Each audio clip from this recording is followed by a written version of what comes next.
Hello, Jude Trang, host of the Gift of Need podcast, and I'm here in Melbourne, Australia at the Eltham Bookshop.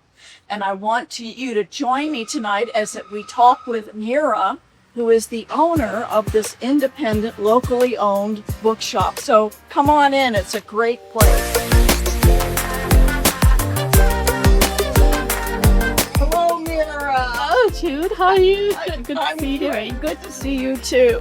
This is Meera Govil, and she started Eltham Bookshop years ago. We're going to talk with her about why we need independent bookstores and entrepreneurs who start them and run them. So come on in. We're going to have a great conversation. So here we are this evening with Meera Govil, the owner of the Eltham Bookshop in Melbourne, Australia. Welcome again. Thank you, Jude. Thank you for having me on this podcast. It's a great privilege. Thank you. Well, the honor and privilege is mine. This is one of our favorite little places here in Eltham. And the Gift of Need podcast is something that I started in the hopes to get people to start to think about their needs in a different way. Instead of seeing them as a burden, to look at them as an opportunity and gift, and look for ways that they can then use those things that have come into their life that may be hard or difficult in order to turn it around, flip it, and come up with ways to use it to meet the needs of other people and society. So tonight we're going to be talking about why we need independent bookstores and entrepreneurs who run them, and what place they play and in our society and in our communities. So Meera has created this magical space and has so much to offer the local community. So Meera, can you start by telling us a little bit about your background and how you ended up here in Eltham? Okay, so I originally come from India. I grew up in the Big Smoke, which is New Delhi. It wasn't a big smoke then. And I was always, as a child, always drawn to books. I was very fortunate in being in a school which my parents had a great vision to put me in. And the library was something else. So it was beautifully managed, and a lot of reading was encouraged, or the library lesson just for reading and so on. I also felt that one day when I was about 7 or 8, I'd gone to a bookshop next to my father's business and just fell in love with this whole idea of being surrounded by shelves and shelves of books, because it wasn't very common as I was growing up for children to have lots of books. But my family and my tribe knew that for Meera, for all her birthdays, for all her train journeys to grandparents, she would definitely need a book. So I had those books. But when I went into this bookshop, then it became my place to go to. I would just pretend that I was visiting my father, but I would actually be spending all my time there. So when I was 8, I said to myself, one day I will have a bookshop. And I said to my dad, give up your business and open a bookshop. And she said, well, we'll have to be patient about that. So anyway, I did have many, many good bookshops in Delhi as I grew up. And as I did my university, I was absolutely amazed at the knowledge of the booksellers when you walked in to find a literary text or whatever. So all that kind of a slow absorption into the idea of books and what books can do. I and my husband chose to come to Australia at a point where India had become extremely difficult for young families like us who were very urbanized and wanted to live in an urban environment. There was a political situation which was moving towards a lot of fundamentalism. There was the environmental situation where there was a lot of pollution, and even if you lived in good parts or wherever you lived, everyone was getting affected by the environmental pollution there. And we had a young family. I grew up in an environment in Delhi which was totally different to where my children were growing up. I had schools that encouraged, and here the school situation had become that there was 40 or 45 in a classroom. And all of that didn't make any sense to us. We had traveled a lot in the world, and we had worked in different parts of the world. But there came a moment when we had to make a few decisions about our future life.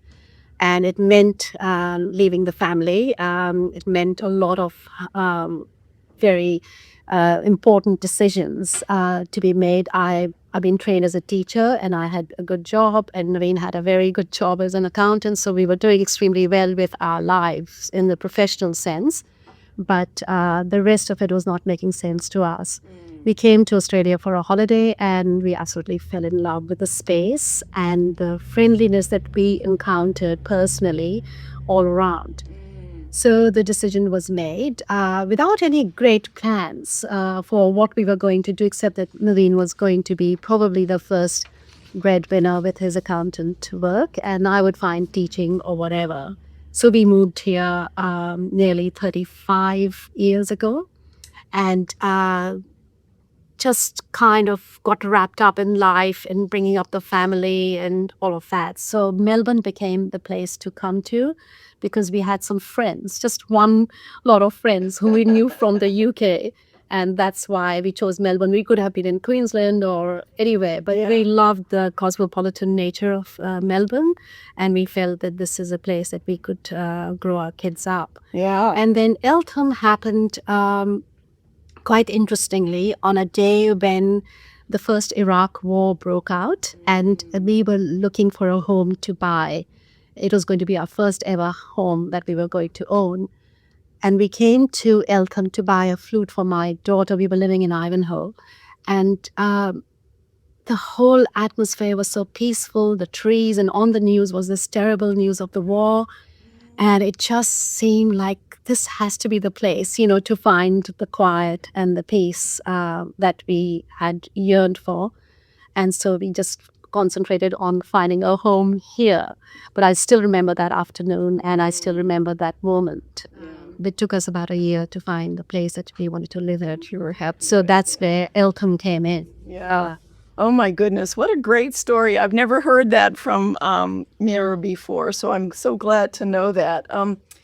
So Eltham Bookshop is in its 29th year. It's unbelievable that, and just you think about it, what an accomplishment, just an accomplishment that is amazing, right? And so this love of books and reading and I hadn't heard also that you had this desire from being a young child. So starting this bookshop, how did you begin? Was it like a little tiny shop somewhere and starting with the books and with a limited space?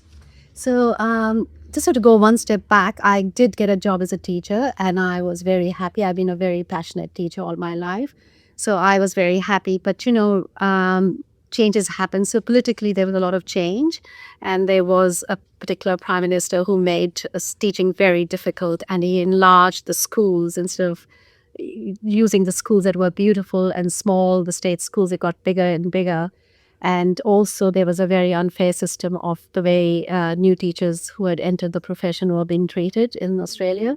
So a lot of us left that space, and at that point, I knew that I was going to do what I'd always wanted to do because I didn't want to be at the mercy of anyone else. I did do some informal teaching at the Diamond Valley Learning Centre, which was teaching adults for about 2 years part-time.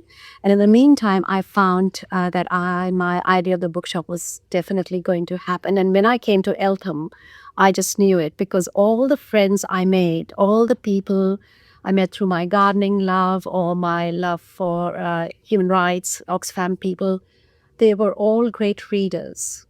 They all had their homes lined with books. So when I asked them where they get their books, they said that we go to the city and we travel all this distance to find our books. And there was no bookshop here. There was a children's bookshop, not too far from where I am now.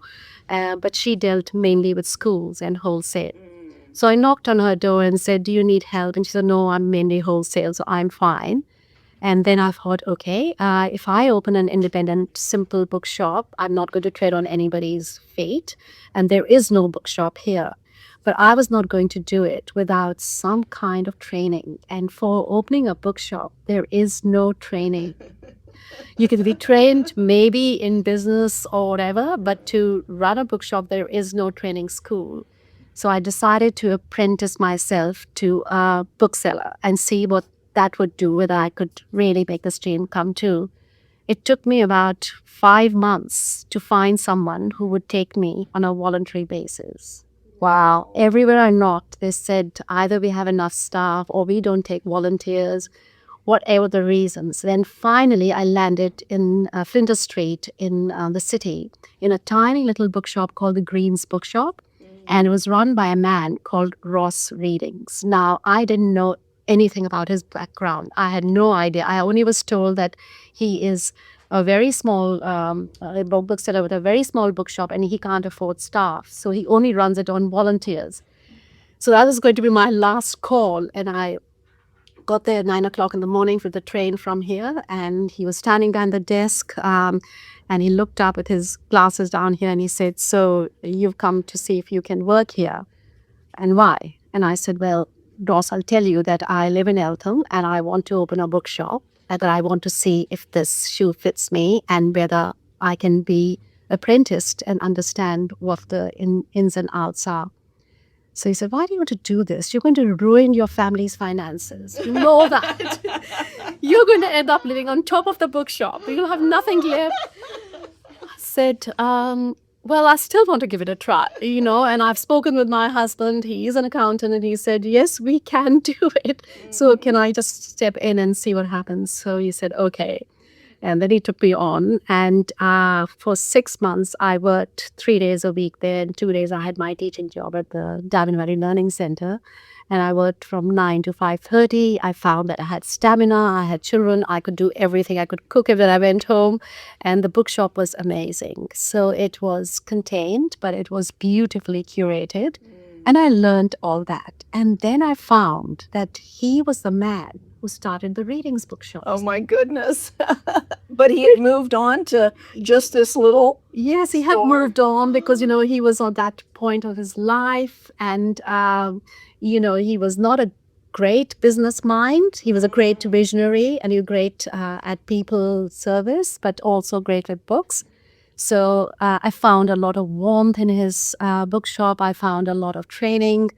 In those days, we didn't have computers and things, so everything was handwritten. So I learned all that. And I realized that the rhythm and what I was encountering over there was perfectly fine for me to manage and to work with. And that's where the 6 months finished. And I found a small space on the main road in Eltham because I was going to be geographical for all kinds of reasons. I was going to be in Eltham and I was not going to look around into the city or anywhere. And I was going to be the sole owner with some help from the family. That was my plan. So we found the space and we looked at the rent and we could afford the rent. So that was good. And then when I set about thinking about what my bookshop would look like, I had visited hundreds of bookshops. But in the end, it was going to be what I had in my head, which was all these chairs that you see at the moment. These are nearly 29 years old now. Oh my goodness. And so the colors, the recycled timber was Eltham. And I decided that whoever I used to create the furniture would have to be local. I didn't have a great marketing ploy on that, but I realized as I was going through it that if Adam Skipper did my shelves, all his family, his friends would come and look at his work. And then I would have customers coming. So, sometimes you do things and you don't know what lies behind the door. So that's how it all started. So even down from the carpet up to the signs, everybody was local. But the interesting thing was the response from the community. It was amazing. You know how when you're setting up, it takes 3 months, you close the doors, you put newspapers all over the glass. Right. But I didn't do. I just, and people just wouldn't stop. They opened the door and they said, "Meera, please give us something to do. You don't know how much we have yearned for a bookshop. And you're doing it. So give us the card spinner and we'll put all the cards in it." The mayor came in and she said, "I'll put the cards on the spinner. Give me the cards and I'll do it." Oh, amazing. So, you just knew that you'd landed in the right place. All you needed now was the courage to go step by step. And guess what? I got Ross Readings to be my consultant. So I actually paid him. Turned around. because when I looked at the list, I wanted every single book there. And he said, Meera, you can't do this. So let's sit down. So we'd have coffee once a week and we would mark the list together. But also I didn't know that he had such a huge reputation amongst the publishers and distributors.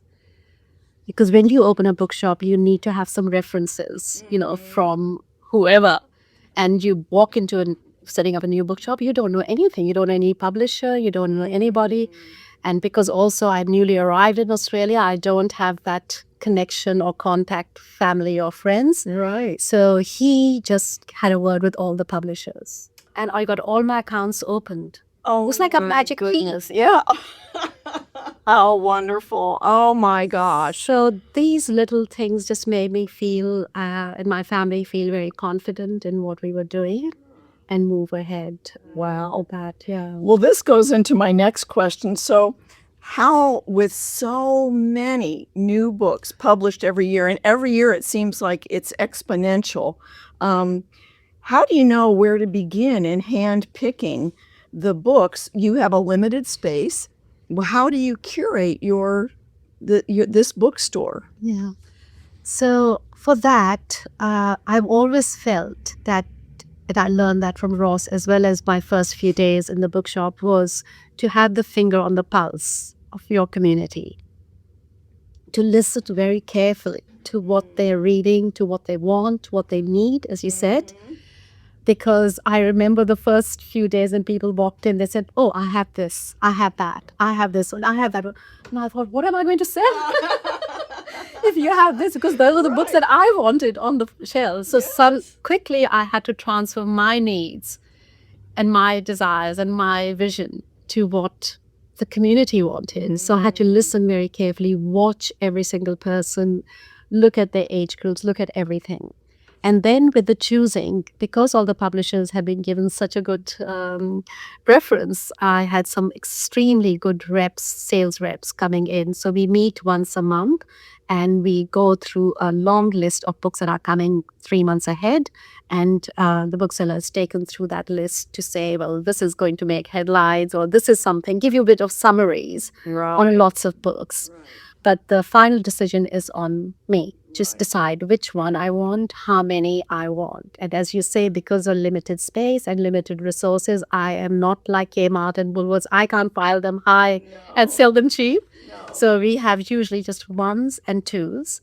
And of course, when we have author events, there's more. And then books that we get very familiar with because we read, and I know that I can hand sell them, I can persuade people, I will keep more of those. I will also keep more of those of the local authors and poets who might come in, and I'd want to showcase them. Right. So, and that's what I want. I know you make a special effort to showcase and include local authors to the area, to Melbourne, to Australia, and also by indie publications. And there's why do you do that? I benefited from this because Meera, when I first met you a couple of years ago, had our book and has one here, Opiate Nation, the memoir that we wrote about our son.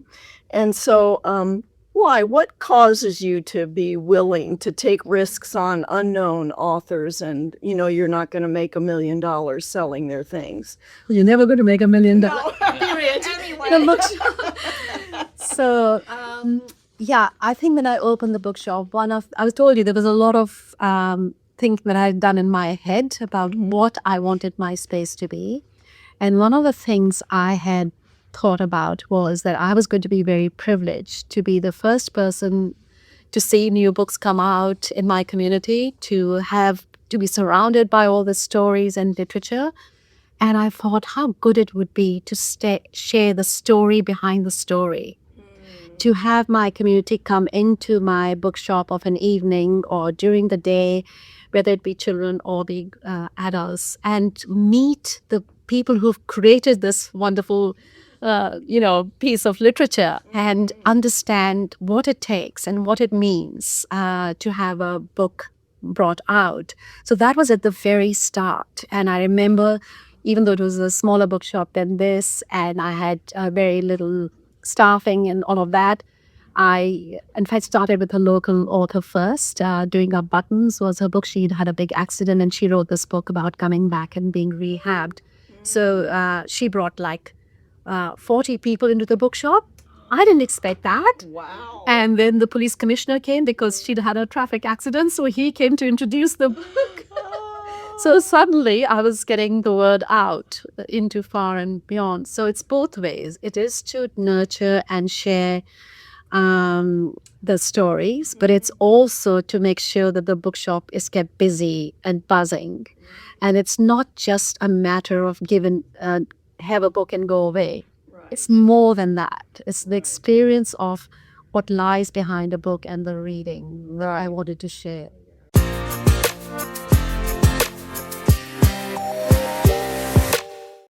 Well, and that, it's been, over the last couple decades, independent bookstores have just declined. First, it was from the big stores that came out and you could go in, they were like a Kmart for books, right? And then those kind of diminished, especially after COVID. The online sales have just boomed. And I've read, I think it was in Australia, the number of bookshops has also more than halved over the last decade.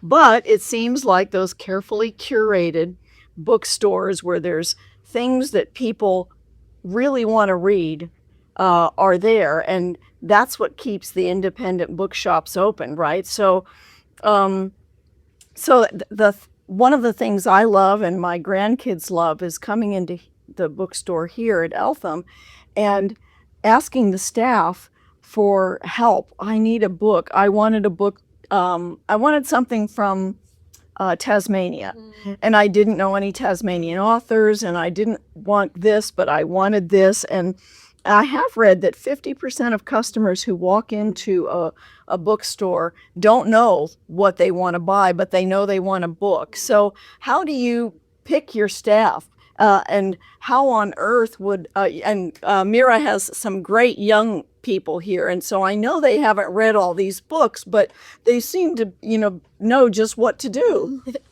So again, I go back to my first principles, and the idea was to, because eventually I did need staff, or the people who wanted to work here needed me. So they came in and said, we're not going away, whether you pay me or not. That was at the start. We're just working here.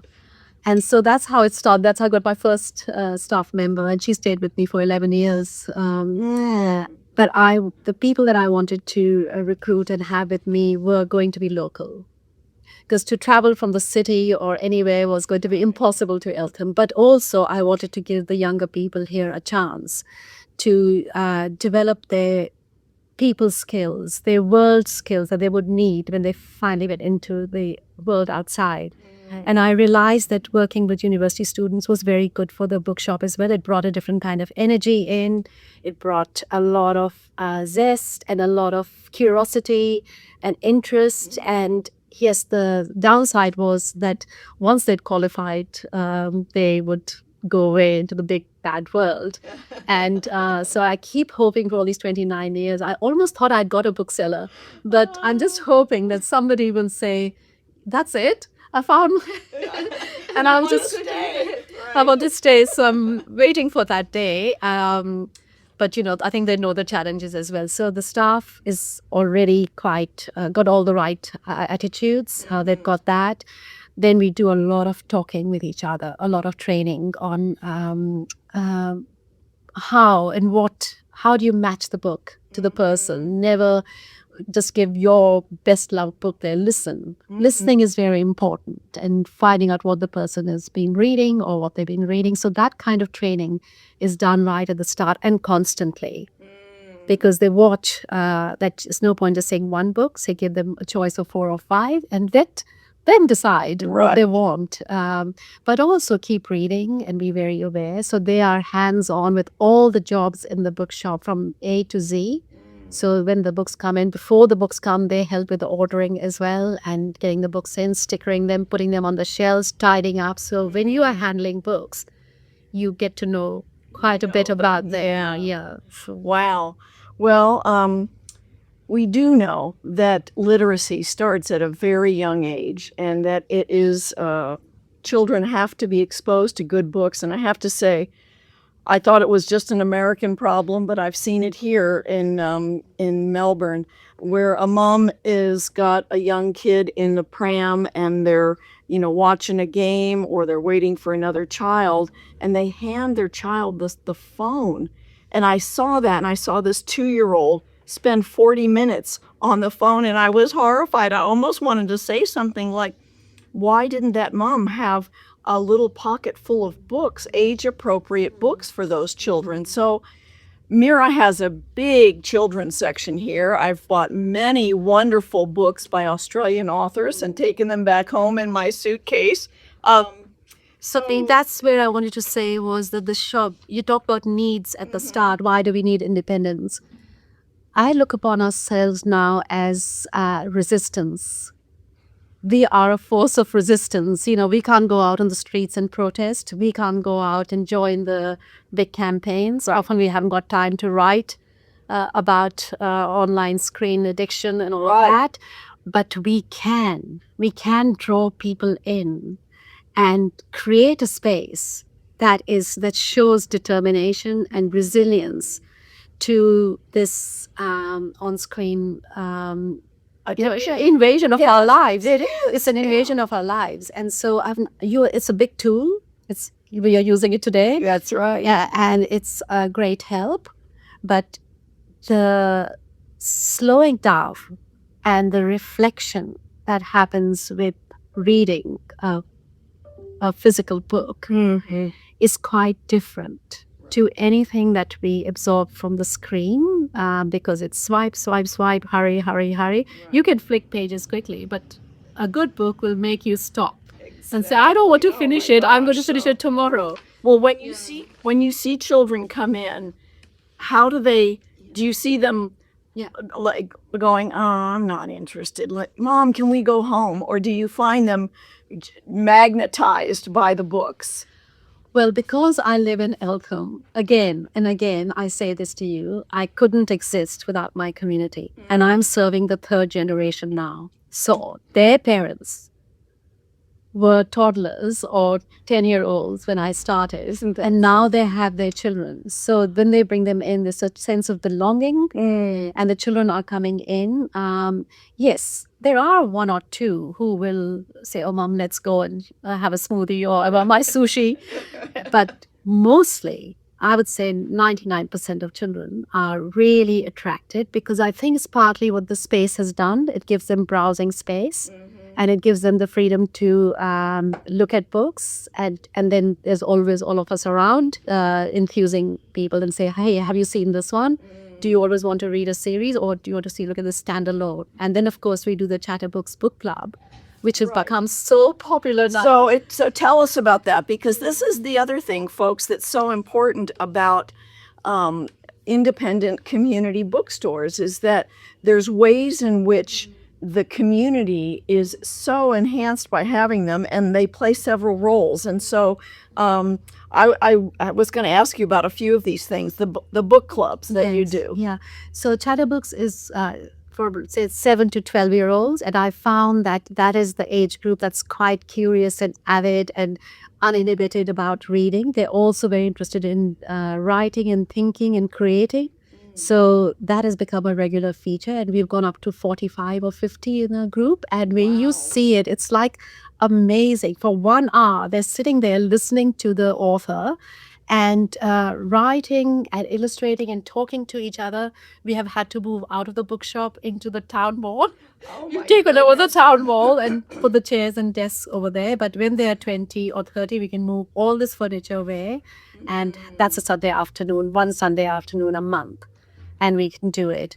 So that is creating a bit of a stir, both amongst the schools and the new demographics that's happening in Eltham. And that's another thing. Every community evolves and changes. So now we have got lots of young couples moving out from the city into here with young children, because we have excellent schools, we have the trees, we have open space, Right. and a lot of people are working from home. So as a bookseller, I am very aware of this new shift And that gives a lot of hope. Even at this stage in my life and the bookshop's life, there suddenly is a ray of hope that it will continue. Whoever runs this or whatever will happen, a bookshop will continue because these children have to grow up with books now. They're used to it. Yeah, they need it. So Leave it. So I think it is true what you said about phones and online, but if we can provide these antidotes and these forms of resistance and nurture those, it can make a difference. And then you also do, the author events where you have the authors here and stuff. And so there's also the economic impact of having a community bookstore because you give local jobs. The money stays here in the community. And it adds this thing that we've talked about, this vibrancy that says our community has a bookshop, and it can be a cultural literary center, right? And I think that's it also brings people from outside of the community, and that's good for the Shire. It's good for our entire business community, but also for our Shire, because like the farmers market, we don't have people just coming who live in Eltham. We are getting them right across town now, up to Templestowe, up to Rosanna. Down the other day, somebody came from the city, and I said, "What are you doing here?" And today somebody came from Melbourne, and I said, "What are you doing here?" And they said, "Well, this bookshop is different." Whatever the reasons are, so they are coming. Right. And that means that they're also walking around other businesses. Yes, that's exactly right. It can be something that draws people here. So, browsing in the bookshop is an activity that's called slow leisure. And I love that name because it describes the fact that you're not hurried, you're not you're not being pressed, and here your staff and you are helpful. But if people want to sit and just look at books, they can sit and look at books. I mean, there's a sense of being able to pass time. I always think about what are the things where you lose track of time that tells tells like what your interests are, right?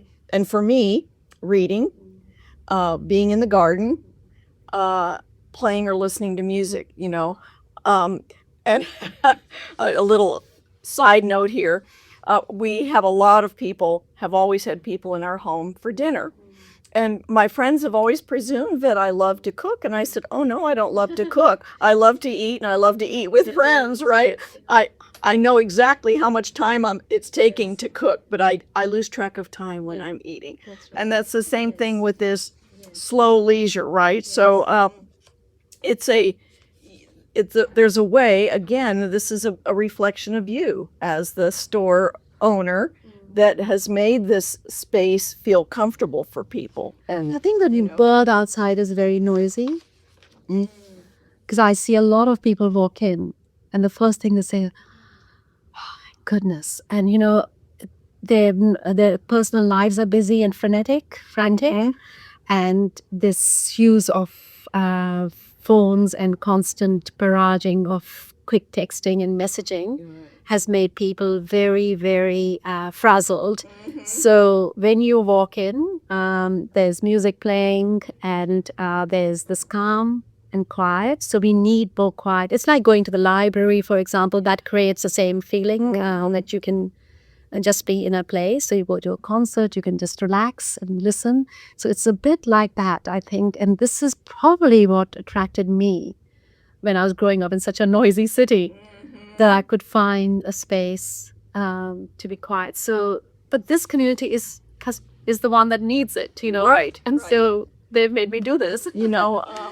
So as women of a certain age, I don't think we're both very busy with our respective occupations. Not that I thought this is what I would be doing in my later years, but how about you? What keeps you energized for doing this? Because what we see when we walk in as customers is this magical space and this leisure and stuff. But behind the scenes, there's a lot of work, a lot of work.